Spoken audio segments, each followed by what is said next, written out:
20세기 초에 알제리에서 태어난 소년이 있었습니다. 아버지는 일찍 전쟁터에서 돌아가셨습니다. 그리고 어머니는 청각장애가 있었습니다. 그 어머니 밑에서 열심히 살았습니다. 이 소년은 자동차 수리공으로서 일을 하면서 그에 맡겨진 일을 살아가는데 얼마나 어려웠던지 날마다 좌절감도 있었고 슬픔도 있었습니다. 그러나 하나님 앞에 믿음으로 기도하면서 내 인생을 극복하며 믿음으로 살겠다라는 마음을 갖고 최선을 다하여 열심히 살아갑니다. 그러면서 그의 꿈이었던 문학에 대한 꿈을 이루기 위하여 열심히 글을 쓰게 됩니다. 근데 놀랍게도 이 비관적인 상황에서 가난을 극복하는 사람이 됐습니다. 삶의 아픈 상처들을 작품으로 승화시키면서 위대한 작품을 하나 만들게 되는데 44살에 노벨 문학상을 받은 프랑스의 최고의 작가 페스트의 저자인 알베르 까미가 바로 그 주인공이 됩니다. 우리 인생에서 칠같이 어두운 밤에는 아침이 언제 올까라는 생각을 갖게 됩니다. 하지만 밤이 깊을수록 여명이 밝아온다는 사실을 우리는 알아야 합니다. 갑자기 불어닥친 불행한 상황들을 기도하면서 믿음으로 잘 이기기만 한다면 언젠가 밝은 태양이 떠오르는 새 아침이 온다는 사실을 우리는 잊지 말아야 합니다. 이런 고난을 실황으로 말하면 광야다 이렇게 말하기도 하고 또한 눈물이다 말하기도 하고 다른 말로는 탄식이다 이렇게 말하기도 합니다. 우리가 이런 고난이라는 인생 광야를 걸어갈 때에 가장 중요한 것 하나가 있는데 뭐냐면 마음을 비우는 내려놓음이라는 것이 있어야 합니다. 특별히 버릴 것은 버려야 합니다. 광야는 불만과 질투를 과감하게 버려야 광야를 걸어갈 수가 있기 때문에 그렇습니다. 광야는 최소한의 것으로 살아가는 영적 지혜가 우리에게 있어야 합니다. 모세는 광야 생활에서 애굽의 풍요로움을 버렸습니다. 권력도 버렸습니다. 물에서 건져내어 자기를 키워준 유모지만 진짜 자기 엄마였습니다. 그 어머니를 광야를 살면서 잊어버렸습니다. 더 이상 아무런 욕망이 없을 때에 인생 3막이 시작되었습니다. 모세의 1막은 왕궁 생활이었습니다. 2막은 광야 생활이었습니다. 바로 3막은 애굽에서 백성들을 건져내는 것입니다. 그런데 놀랍게도 이 3막은 한 번도 생각할 수도 없는 일이었고 그 다음에 자기가 생각해낼 수도 없는 일이었습니다. 그런데 하나님만 생각하는 제3막이 있었습니다. 오늘 본문은 모세의 인생 3막이 시작되는 내용입니다. 오늘 본문은 모세는 호렙산 불이 부는 떨기나무 가운데 자신을 부르시는 하나님을 만나는 내용이 오늘 본문입니다. 모세는 아무런 생각도 없이 양을 몰고 산으로 올라가서 그저 양을 띠끼고 있었습니다. 양에게 풀을 먹이고 있었습니다. 그런데 놀랍게도 앞에 있는 떨기나무에 불이 붙었습니다. 나무는 타지 않고 불만 나무에 붙어서 타고 있는 것처럼 보였습니다. 그때 하나님의 음성이 들려옵니다. 신발을 벗어라 이런 음성이 들려옵니다. 신발은 땅을 디디는 물건입니다. 신발은 세상의 모든 더러운 것들이 다 묻어있는 것입니다. 그런데 이 신발이 밖에서 더러운 것을 묻어 붙이기도 하지만 놀랍게도 이 신발은 집안까지도 들어가는 물건입니다. 묘한 겁니다. 이 신발이라고 하는 것은. 그런데 이 신발은 우리가 몸에 갖고 있는 것 중에서 가장 더러운 것이 신발입니다. 별의별 오물들이 다 묻어 있습니다. 냄새 나는 것도 있습니다. 때로는 흙을 밟기도 합니다. 때로는 물을 밟기도 합니다. 그러나 닦아내면 또 새 것이 되는 것이 또 신발입니다. 이 신발이라고 하는 것은 우리 몸에 붙어 있는 것 중에서 가장 더러운 것을 상징하는 그런 의미를 갖고 있는 것이 바로 신발인데 바로 이 신발을 벗어라 얘기하고 있습니다. 왜냐? 신발을 벗어야 될 이유는 거룩하신 하나님 앞에 우리가 있기 때문에 그렇습니다. 지금 모세가 거룩하신 하나님 앞에 존재하고 있는 겁니다. 그렇기 때문에 하나님은 가장 더러운 신발을 벗어라, 상징적 의미를 우리에게 부여하면서 너의 몸에서 가장 더러운 것을 벗으라 이렇게 말하고 있는 것입니다. 우리는 언제나 하나님 앞에 있습니다. 하나님 앞에 없을 때가 없습니다. 하나님은 안 계신 데가 없기 때문에 그렇습니다. 오늘 지금 예배드리는 이 순간만 하나님 앞에 우리가 있는 것입니까? 아닙니다. 직장 생활할 때도 하나님 앞에 있는 것입니다. 어디에 있든지 하나님 앞에 있는 것입니다. 가정에서도 하나님 앞에 있는 줄로 믿습니다. 아니, 친구를 만날 때도 하나님 앞에 있는 겁니다. 하나님은 우리의 말을 다 들으십니다. 우리의 모습을 지금도 보고 계십니다. 우리의 마음속까지 다 알고 계십니다. 내가 생각은 이런 생각을 하고 말은 저렇게 말하지만 그 우리의 속마음까지 다 알고 계시는 분이 하나님이시라는 얘기예요. 그렇기 때문에 오늘 여러분과 제가 정말 악한 말은 살인하는 말이다 라고 하기 때문에 우리가 말조심을 해야 되고 바른 양심을 써야 되고 여기 가서 이 말하고 저기 가서 저 말하는 이중적인 말을 해서는 안 된다는 것을 알아야 합니다. 거짓으로 비방하는 말이라고 우리가 정말 마음속에 아닌 것처럼 얘기해도 하나님은 다 알고 계신다는 얘기입니다. 그래서 우리는 더러운 마음의 신발을 벗어야 된다고 하는 사실을 우리가 알아야 됩니다. 이 언어학자들은 인간의 말이 가지고 있는 기능을 세 가지로 얘기합니다. 첫째는 말은 인식 기능을 가지고 있다고 얘기해요. 사람의 말과 글을 통해서 사물에 대한 지식을 얻기 때문이죠. 공부를 하는 것도 말을 통해서 합니다. 제 아무리 똑똑한 사람이라도 말과 글을 모르면 정말 무식쟁이가 될 수밖에 없는 거죠. 그러므로 인간이 다른 동물보다 나을 수 있는 것은 말을 하고 글을 쓰기 때문에 인간이 인간이라고 말할 수 있는 거죠. 둘째는 말은 표현 기능을 가지고 있습니다. 사람을 말로써 자기의 의지와 감정을 이야기합니다. 말을 할 수 없으면 자기의 속마음을 표현하는데 굉장히 어려움이 있죠. 인간은 이러한 언어의 표현 기능을 통해서 시나 소설을 쓰기도 합니다. 노래와 대화를 나눌 수도 있는 것이 언어라는 사실을 우리가 알아야 합니다. 셋째는 말은 일을 하게 하는 능력을 가지고 있습니다. 말은 일을 하게 합니다. 군대 가보세요. 위에 있는 상관이 말 한마디 하게 되면 꼼짝도 없이 아래에 있는 사람들은 순종할 수밖에 없어요. 대통령이 말씀 한마디 하면 밑에 있는 모든 장관들은 그대로 할 수밖에 없는 것이 말의 능력입니다.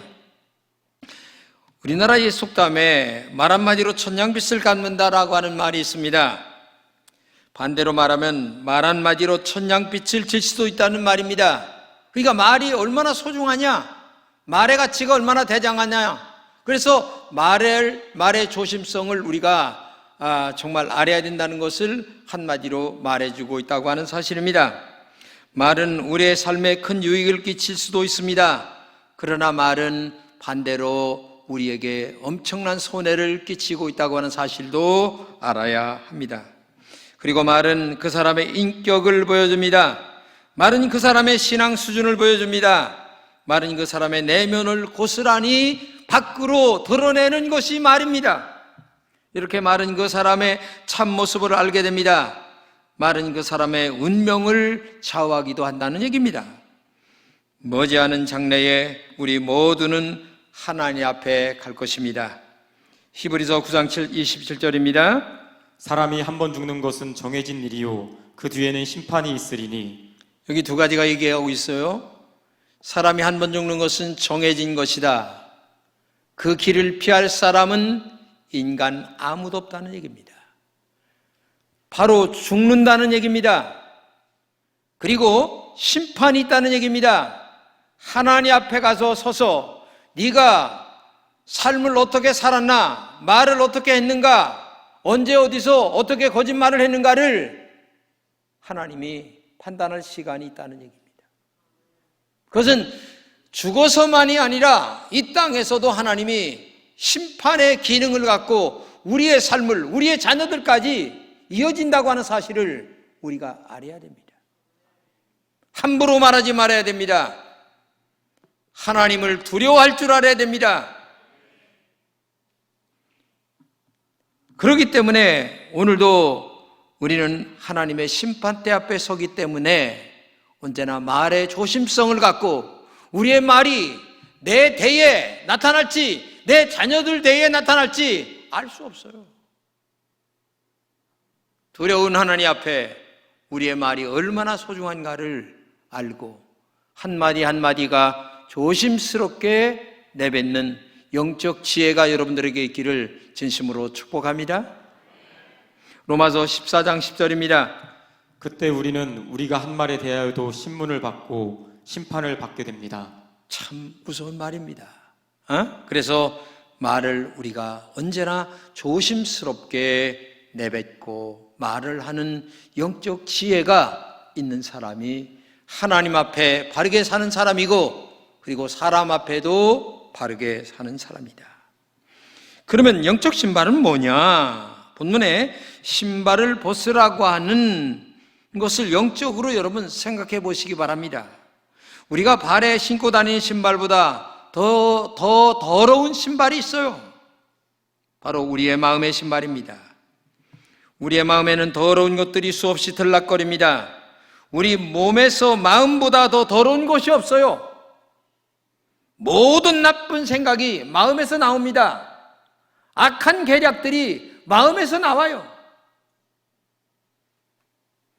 마태복음 15장 18절 이하입니다.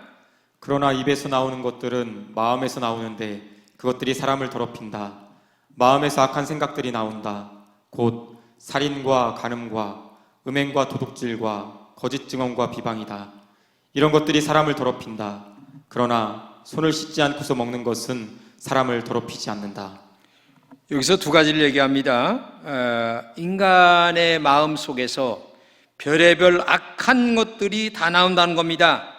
살인, 간음, 음행, 도둑질, 거짓 증언, 비방, 이런 것들이 사람을 더럽힌다고 얘기합니다.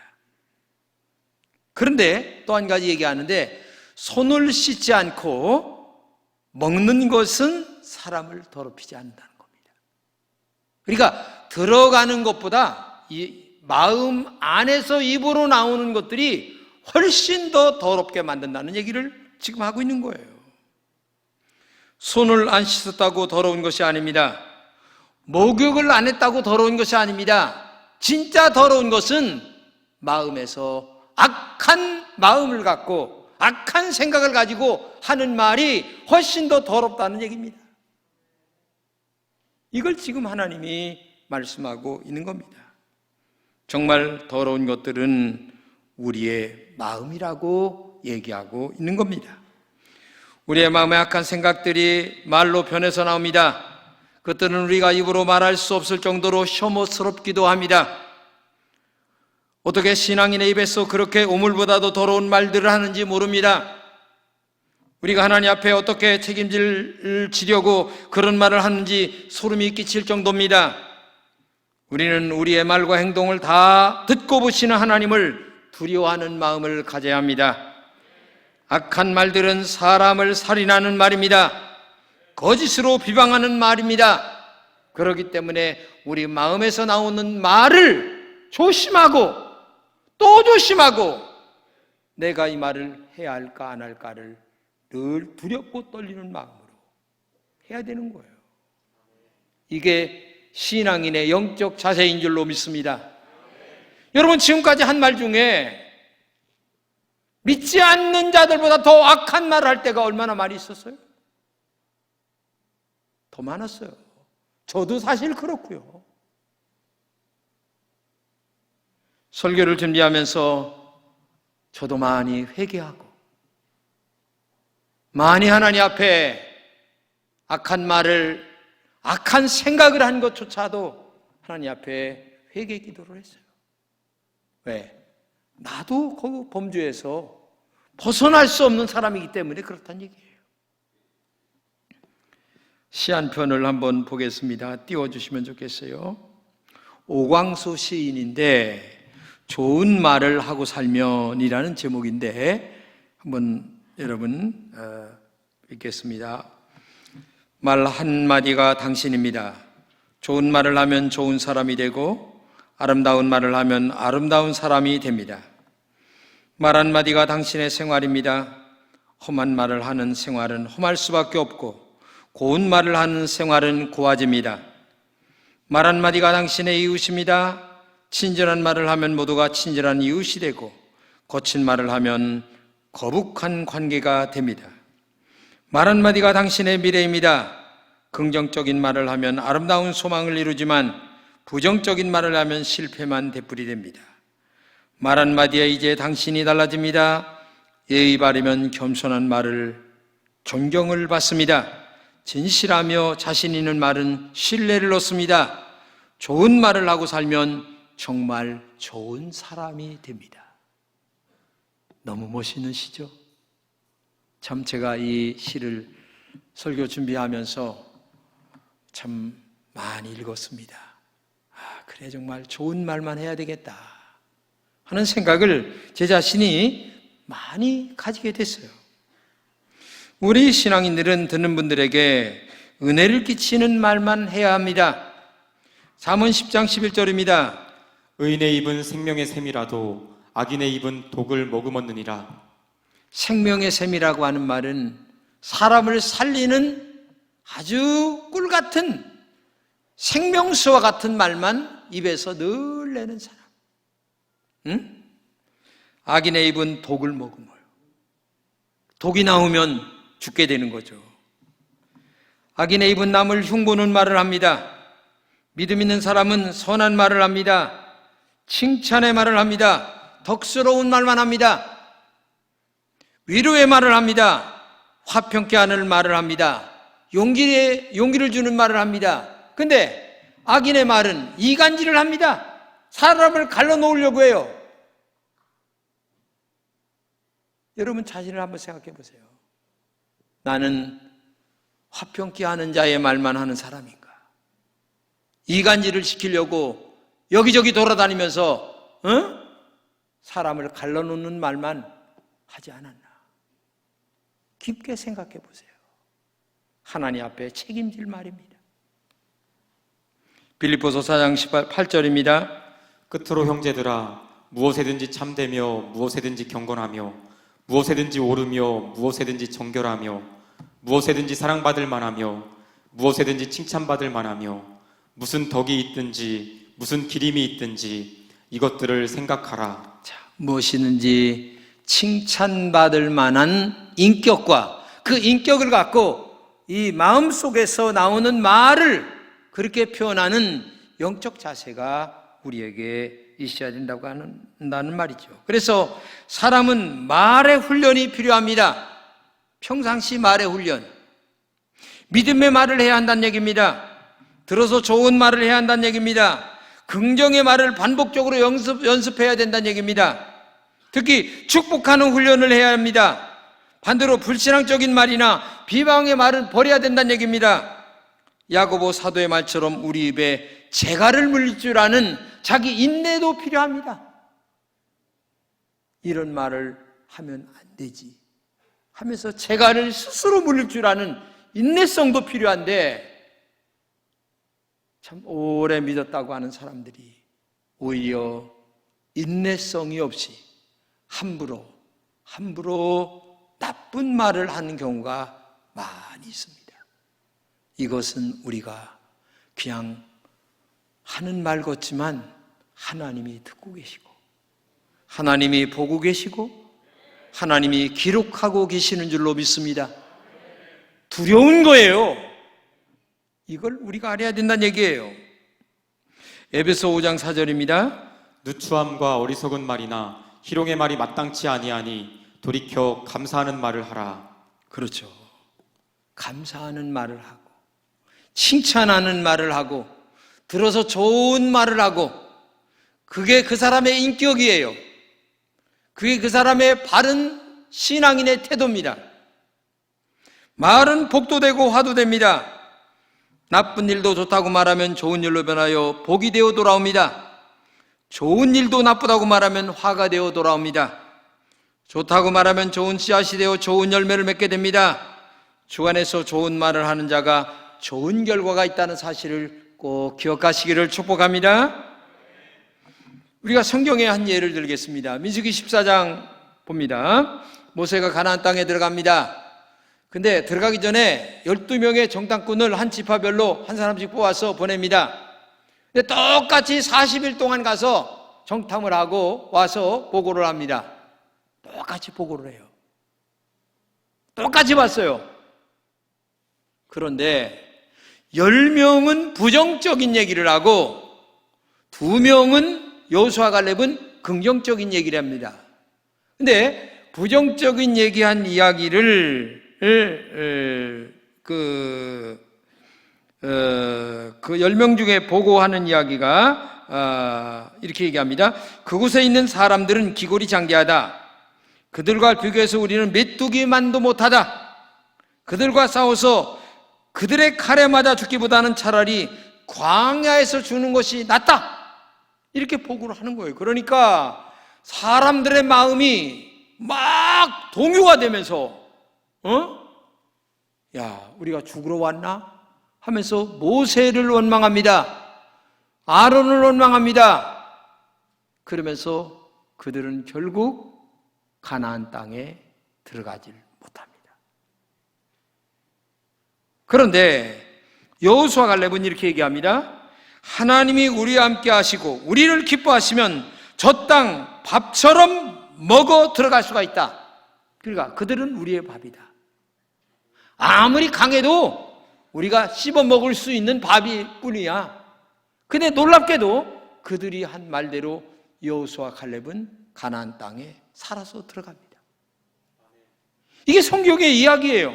제 이야기가 아닙니다. 말한 대로 된다는 얘기예요. 말의 중요성을 지금 얘기하고 있는 거예요. 그렇기 때문에 오늘도 여러분과 제가 좋은 말만 하시기를 축복합니다. 믿음의 말만 하시기를 바랍니다.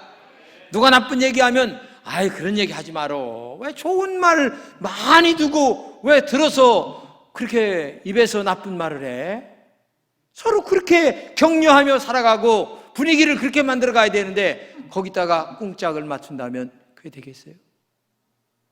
말이 아니죠. 그것은 특별히 우리가 신앙인들인데 예? 신앙인들이 말해요. 우리는 하나님과 사람을 축복하는데 우리의 마음과 입술을 사용해야 될 줄로 믿습니다. 마태복음 10장 12절입니다. 어느 곳에 가든지 먼저 그 집에 평안을 빌라. 이 얘기가 이런 얘기입니다. 너 어느 집에 가든지 평안을 빌어. 그러면 그 사람이 평안의 복을 받으면 다행이고 만약에 그 사람이 받을 그릇이 안 된다면 빈 평안의 축복이 다시 너에게 돌아온다. 지금 그 얘기를 지금 하는 말씀이에요. 이 말씀이. 그렇기 때문에 좋은 말은 나에게 축복을 하는 거예요. 상대방이 받으면 상대방이 복을 받는 거고 상대방이 복을 못 받으면 그 빈 복이 나에게 돌아온다는 얘기 아니겠습니까? 그러니까 결국 좋은 말은, 좋은 축복은, 좋은 마음에서 나오는 영적인 아름다움은 결국 나에게 축복하는 말이 된다. 자신을 축복하는 여러분 되시기를 진심으로 축복합니다. 이게 얼마나 중요한 얘기겠어요. 네? 참 좋은 얘기입니다. 인도의 시인 타구로의 사건이 하나가 있습니다. 하인이 아침에 출근을 해야 되는데 3시간이 넘도록 출근을 안 하는 거예요. 우리가 이 타구로가 얼마나 마음에 불만과 불평이 쌓이는지, 아니 3시간이 넘었는데도 이 자식이 안 와? 오기만 와봐라. 당장 해고야. 하면서 마음속에 불만을 갖고 자기 혼자 입으로 그냥 막 짓거리고 있는 거예요. 소리를 내서 욕도 하고 쌍욕도 하고 하면서 그냥 막 찌그리고 있는데 3시간이 반이 되니까 그제서야 헐레벌떡 하인이 들어오는 거예요. 그러니까 막 욕을 하면서 야, 이 자식아, 지금 몇 시간이 지났는데 이제 오냐? 하면서 막말을 막 해댔어요. 그런데 하인의 입에서 나오는 말은 이런 말이었어요. 지난 저녁에 제 딸이 죽었습니다. 아침에 장례를 치르고 땅에다 딸을 묻고 오다 보니 이렇게 늦었습니다. 죄송합니다. 여기에 무슨 말을 하겠어요? 남의 형편과 처지는 전혀 생각하지 안 하고 자기 입장에서만 말하는 거예요. 타고루가 얼마나 자기 자신에게 책망을 하면서 앞으로는 나는 이런 말 하지 않겠다. 저 사람의 형편과 처지가 어떻는지 전혀 모르고 나는 잔인한 말을 이렇게 해대니 이게 인간이냐? 자기 자신에게 탄식하며 욕을 했다는 얘기입니다. 여러분, 내가 알지 못하는 형편과 처지가 저 사람에게 다 있어요. 그리고 저 사람의 말을 들어봐야 되는 거예요. 저 사람의 입장으로 들어가 봐야 되는 거예요. 그래야 공평성이 있고 그래야 평등한 거예요. 근데 우리는 한 번도 저 사람의 입장 들어보지 않고 내 입장에서만 지금까지 얘기할 때가 많이 있잖아요. 이게 우리들의 신앙인의 영적 수준이에요. 왜 그런가? 이게 뭔가? 어째서 이렇게 되는가? 들어봐야 되잖아요. 근데 우리는 그런 과정을 안 거치는 거예요. 우리가 세상을 살아가면서 화가 나고 마음에 아픔이 생길 때가 많이 있죠. 그때는 잠시 상대의 입장을 생각해 볼 줄 아는 마음의 자세가 있어야 됩니다. 한쪽 입장만 듣고 결론을 내리면 실수도 보통 실수가 아닙니다. 나의 입장에서만 말하고 있는지 자신을 한번 생각해 보시기 바랍니다. 우리가 함께 살아가는 부부싸움을 화해할 때도 이렇게 얘기합니다. 화해가 한참 팽팽합니다, 부부가. 그럴 때에 지혜로운 아내나 지혜로운 남편은 가만히 팽팽하게 올라가다가 이렇게 얘기합니다. 여보, 내가 가만히 생각해 보니 나도 이러이러한 것이 잘못된 게 있어. 먼저 자기의 잘못을 이야기를 하고, 그런데 당신도 이런 거 잘못했잖아? 라고 얘기할 때에 상대방이 수그러드는 거예요. 근데 나는 하나 잘못한 거 없어. 이거는요, 나중에 이혼감입니다. 도장 찍어까지 갑니다. 항상 그런 자세로 살아가야 되는 거예요. 그게 우리의 삶의 영적 지혜자인 줄로 믿습니다. 여러분들도 그렇게 말할 줄 알아야 돼요. 나도 잘못한 거 있어. 그런데 가만히 생각해 보면 당신도 이것은 잘못했잖아? 라고 얘기할 때에 화해가 되기 시작하는 거예요. 근데 나는 아무런 잘못한 것도 없어요. 100번 얘기해야 통하질 않아요. 이런 마음들이 우리에게 있을 때에 내 신앙을 지키는 거고 하나님 앞에 바르게 영적 삶을 살아가는 지혜다. 에베소 4장 29절입니다. 무릇 더러운 말은 너희 입 밖에도 내지 말고 오직 덕을 세우는 데 소용되는 대로 선한 말을 하여 듣는 자들에게 은혜를 끼치게 하라. 참, 더러운 말은 입 밖에도 내지 말고 오직 덕을 세우는 데 소용되는 대로 선한 말을 하여 듣는 자들에게 은혜를 끼치게 하라. 이게 결론입니다. 듣는 자들에게 은혜를 끼치게, 다른 말로 얘기하면 상대방에게 은혜를 끼치는 말만 해라. 여러분은 지금 어떻게 살아오셨습니까? 듣는 자들에게 은혜를 끼치는 말만 했습니까? 아니면 듣는 자들에게 화를 내게 만드는 말을 했습니까? 한번 좀 하나님 앞에 정직하게 자기 자신을 돌아보시기 바랍니다.